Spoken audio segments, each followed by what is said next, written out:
जिसके द्वारा इस संसार में हमें अनेक प्रकार से उस उपकार हो, उसी को देवता कहा जाता है। जो उपकार का प्रणेता हो उसी को देवता कहा जाता है।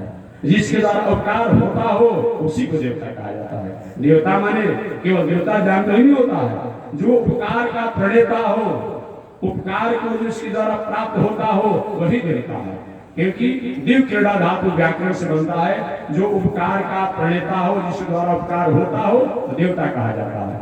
तो इन पर्वतों द्वारा, इन वृक्षों द्वारा, इन प्रकृति द्वारा इस समाज का, राष्ट्र का उपकार होता है। अतः अपने आप में ये भी प्रत्यक्ष देवता है। वायु प्रत्यक्ष देवता, अग्नि प्रत्यक्ष देवता, सूर्य प्रत्यक्ष देवता, ये कहा जाता है। हमारे यहाँ तो पूरे विश्व में सब में परमात्मा की सत्ता मानी जाती है जी। हमारे यहाँ पूरे विश्व में सब में परमात्मा की सत्ता मानते हैं। हम वृक्षों को भी परमात्मा की सत्ता मानते हैं, पहाड़ों को परमात्मा की सत्ता मानते हैं, जल को भी परमात्मा की सत्ता मानते हैं, प्रकृति को भी परमात्मा की सत्ता मानते हैं। तो उस समय पर्वतों में सबसे श्रेष्ठ 3-4 पर्वतों का नाम आता। इसमें सबसे सुमेरु पर्वत, हिमालय पर्वत, विंध्य पर्वत। एक समय में पर्वतों का राजा सुमेरु को बना दिया गया। नारद जी महाराज ने विचार किया, बिना मुझसे सलाह लिए सभी देवताओं ने मिल करके और सुमेरु पर्वत को पर्वतों का राजा बना दिया। तो मैं भी तो अपना हूँ। आज भी हमारे मीडिया बंधु जो होते हैं, अरे भाई इनसे भी आज की परिवेश में आज ही नहीं है, इनकी भी अपने आप परंपरा ये सदयुग से चली आ रही है। इनका भी राष्ट्र के संवारने में, सजाने में, संभालने में बहुत बड़ा योगदान है। ये क्या है, जो भी मीडिया बंधु होते हैं अपने आप में, वो समाज, राष्ट्र और जगत के लिए अपने आप में एक दृष्टि है, दृष्टि नेत्र है। एक इनके द्वारा ही अपने आप में जहाँ खामियां हैं उन खामियों को दिखा करके और जो अच्छाइयां हो, और जहाँ अच्छाइयों द्वारा समाज का, राष्ट्र का कल्याण होने वाला हो, तो ये अपने लेखनी द्वारा, पत्र पत्रिकाओं द्वारा समाज राष्ट्र के मंगल करते हैं। अतः ये क्या है, ये समाज, राष्ट्र और प्रकृति के लिए ये नेत्र का काम करते हैं। अगर काश ऐसा न हो और इनके द्वारा अपने आप इस तरह से न किया जाए तो सरकार और राजा जो होता है अपने आप में वह कहीं खामोश रहता है। अपने आप में कहाँ क्या हो रहा है, क्या होना चाहिए, उस पर खामोश रहता है। लेकिन ये क्या करते हैं, ये नेत्रों से दिखा करके, एक चश्मा दे करके क्या करते हैं, समाज को, राष्ट्र को एक प्रशस्त मार्ग पर चलने का अपने आप क्या करते हैं, एक मुकाम देते हैं। अतः इनकी समाज, राष्ट्र में बहुत बड़ा योगदान है। आज से नहीं, सृष्टि के प्रारंभ से सतयुग में भी, त्रेता युग में भी, द्वापर युग में भी और आज भी चल रहा है और होना ही चाहिए अपने आप में। तो मैं निवेदन करना चाह रहा था, देवर्षि नारद जी ने विचार किया, पूरे त्रय लोक के मीडिया का, पत्रकारिता का काम करने वाले हैं, लेकिन नारद जी की सबसे बड़ी विशेषता ये है कि संपादकीय काम वही करते हैं, चीफ ब्यूरो का काम वही करेंगे और फोटो लेने का काम वही करेंगे। अपना सहयोगी आज तक उन्होंने किसी को बनाया ही नहीं।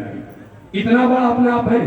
अगर मीडिया बंधुओं में सबसे श्रेष्ठ किसी का नाम आता है तो नारद जी का नाम आता है। तीनों लोगों काम करते हैं। ऐसा उनका दरबार है कि कहीं भी जाने में हिचकते नहीं है। देवता का भी चले जाते हैं, भगवानों के यहाँ पहुंच जाएंगे अपने आप में, राक्षसों के यहाँ पहुंच जाते हैं, मानवों के यहाँ पहुंच जाते हैं। नारद जी को कहीं जाने में थोड़ा भी संकोच नहीं होता है और सब जगह उनका आदर होता है, सब जगह उनका आदर होता है नारद जी का। ऐसे नारद जी महाराज ने क्या किया, सोचा कि बताइए बिना मेरे पूछे देवताओं ने एक पर्वतों का राजा सुमेरु को बना दिया। नहीं, उपयुक्त नहीं हुआ, ऐसा उपयुक्त नहीं हुआ अपने आप में। और नारद चले गए विंध्य पर्वत के पास। एक विंध्य पर्वत जो है, इनको आप लोग कैमूर की पहाड़ी कहते हैं। इसका नाम क्या है, इस कैमूर की पहाड़ी का नाम क्या है, विंध्य पर्वत कहा जाता है। बहुत लंबा है। इस पर अनादिकाल से संत महात्मा साधक लोग ने अपने आधार, अपना जीवन जीने के दिनचर्या इसका प्राप्त किया।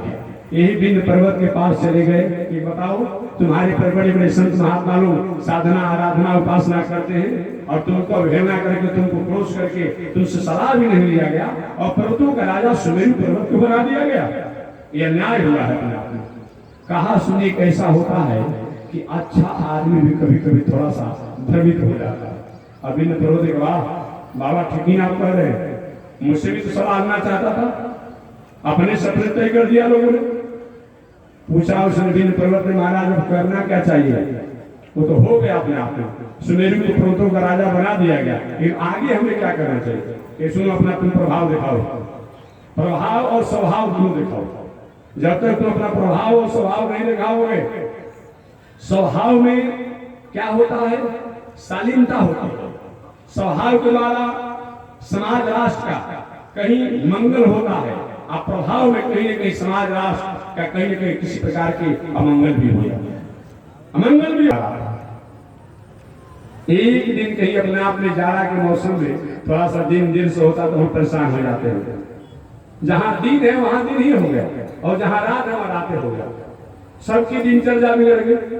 अरे त्रिकाल संध्या बंदन करने की बात हो तो जब प्रातः काल होगा आता ना, जहाँ रात है वहां रातें हैं, और रातें के संध्या करके लोग बैठे हुए हैं। प्रातः काल की दिनचर्या बिगड़ा हुआ है, जहाँ दिन है और दिन की दिनचर्या करके रात्रि की दिनचर्या की प्रतीक्षा करें। हाहाकार मच गया। सभी देवता लोग ब्रह्मा जी के पास गए, बाबा सारी दिनचर्या सब समाप्त हो जाएगी। क्यों? बिंद पर्वत ने नारद जी के कहने से पृथ्वी से लेकर के आकाश तक स्पर्श कर गया है अपने आप में, अपने प्रभाव और स्वभाव को दिखा करके। और जब तक से अपने प्रभाव को, स्वभाव तो ठीक है, लेकिन अपने प्रभाव को कम नहीं करेगा, तब तक सारी प्रकृति की दिनचर्या उथल पुथल हो जाएगी। ब्रह्मा जी, हम क्या करें? तुम हमसे पूछा भी नहीं, अपने में निर्णय कर दिया, वो हम क्या करें? हमारे पास कोई बुद्धि विवेक नहीं है। चलो भगवान के पास, न्यायाधीश नहीं है, वही चला जाए, हो सकता है कुछ समाधान हो। सभी देवता लोग, ब्रह्मा जी, शंकर जी, सब लोग भगवान श्रीमन नारायण के पास। प्रभु सारी प्रकृति बिना प्रलय के ही अपने आप में उथल पुथल हो जाएगा, कोई उपाय कीजिए। भगवान ने सारी स्थितियों को जाना, कहा देवताओं अभी भूत भावन शंकर जी चाहेंगे इस विषम परिस्थिति को सब में ला सकते हैं। बाबा ने कहा मैं क्या कर सकता हूँ, मेरी बस की बात है, मेरी बातों को दिन मानेगा?